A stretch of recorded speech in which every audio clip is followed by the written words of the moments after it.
बिस्मिल्लाहिर्रहमानिर्रहीम। अस्सलाम वालेकुम स्टूडेंट्स। आज हम देखेंगे कि दो टेबल्स के दरमियान में हमने रिलेशनशिप कैसे क्रिएट करना है। हम डेटाबेस ओपन करते हैं अपनी स्टूडेंट डेटाबेस को। इसमें आपको याद है कि हमने दो टेबल्स बनाए हैं, स्टूडेंट टेबल और टीचर टेबल। ठीक है, अब हमने इन दोनों के दरमियान में रिलेशनशिप बनाना है। तो हम जाएंगे जी डेटाबेस टूल्स पे। ठीक है, और यहाँ पे रिलेशनशिप क्लिक करेंगे। अब देखिए दोनों टेबल्स यहाँ पे आ गए हैं, जो मैंने पहले से शायद ऐड किए हुए थे, इस वजह से ये आ गए हैं यहाँ पे। और कहाँ क्या है, डेटाबेस टूल, रिलेशनशिप। अब इन दो टेबल्स के दरम्यान में हमने रिलेशनशिप क्रिएट करना है। रिलेशनशिप का आपको पता है ना, एक पे प्राइमरी की लगती है, दूसरे पे फॉरेन की हो जाती है वो, लेकिन एक कॉमन कॉलम होना ज़रूरी है। अब यहाँ पे देखें, रोल नंबर पे प्राइमरी की लगी है, यहाँ आईडी पे, ये दोनों डिफरेंट कॉलम्स हैं। ये जो रोल नंबर है ये स्टूडेंट का रोल नंबर है, ये जो आईडी है ये टीचर का आईडी है। दोनों के दरमियान में कोई कॉमन कॉलम नहीं है। ये वाला नेम स्टूडेंट का नेम है, ये वाला नेम टीचर का नेम है। सो हमें ऐसे कॉलम की बेस पे रिलेशनशिप क्रिएट करना है जो दोनों में कॉमन हो। तो ऐसा क्या हो सकता है, जैसे कि हम रोल नंबर का एक कॉलम टीचर के भी टेबल में ऐड करें कि ये रोल नंबर्स इस टीचर को असाइन किए गए हैं, तो फिर हम उसकी बेस पे प्राइमरी की लगा सॉरी रिलेशनशिप बना सकेंगे। तो चलते हम टेबल की सेव कर लें, यस कर लें। टीचर के अंदर एक और हम क्रिएट करना चाहते हैं कॉलम। तो हम टीचर के टेबल पे हमने डबल क्लिक किया, या फिर इधर ही आप राइट क्लिक कर लें और डिज़ाइन व्यू पे क्लिक करें। डिज़ाइन व्यू में क्लिक करके हम यहाँ पे एक नई फील्ड ऐड कर सकते हैं। जैसे हम उसका नाम रख लेते हैं स्टूडेंट रोल नंबर, कि कौन कौन से स्टूडेंट्स इस टीचर को असाइन किए गए हैं वो यहाँ पे लिखा जाएगा। नंबर लिख दिया, ठीक है, इसकी टाइप।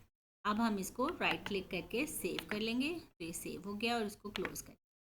अब हम जाएंगे डेटाबेस टूल्स पे, रिलेशनशिप्स।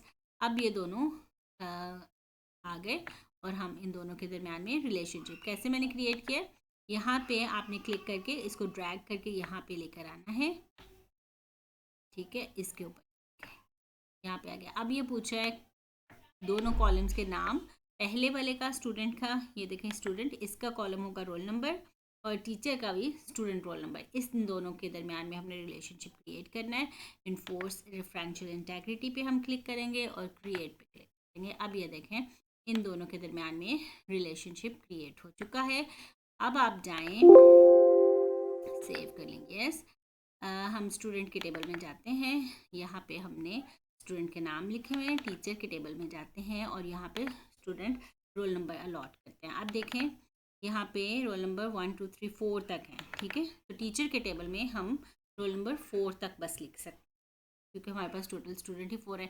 अब देखें हम क्या करते हैं कि कोई हम अगर नया बंदा कोई क्रिएट करें, रोल नंबर 5 नहीं इसके अंदर एंटर हो सकता।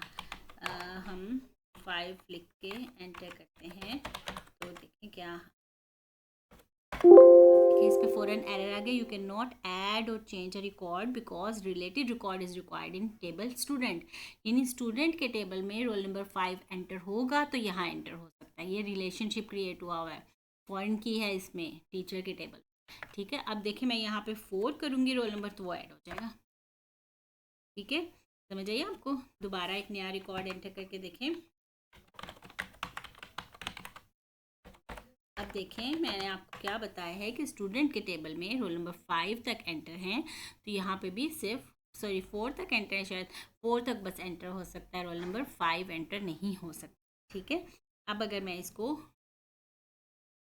5 एंटर 6 पोज एंटर किया है, तो इस पर भी एरर देगा। मैं इस पर 60 एरर देगा। ओके, ओनली 4 अगर एंटर करूँगी, 3 एंटर करूँगी, तो उस पर कोई एरर नहीं देगा। ठीक है, क्योंकि यहाँ पे देखें स्टूडेंट के टेबल में 4 तक स्टूडेंट्स ऐड है। अगर यहाँ पे मैं 5 एंटर करूँगी, तो फिर हम टीचर के टेबल में जाके ऐड कर सकेंगे। ठीक है स्टूडेंट्स, इसको आप एक दफ़ा प्रैक्टिस करें ताकि आपको इसकी अच्छी तरह से समझ आ जाए। और कोई मसला हो तो मुझे व्हाट्सएप पे या फिर कमेंट्स में बताइए। Thank you.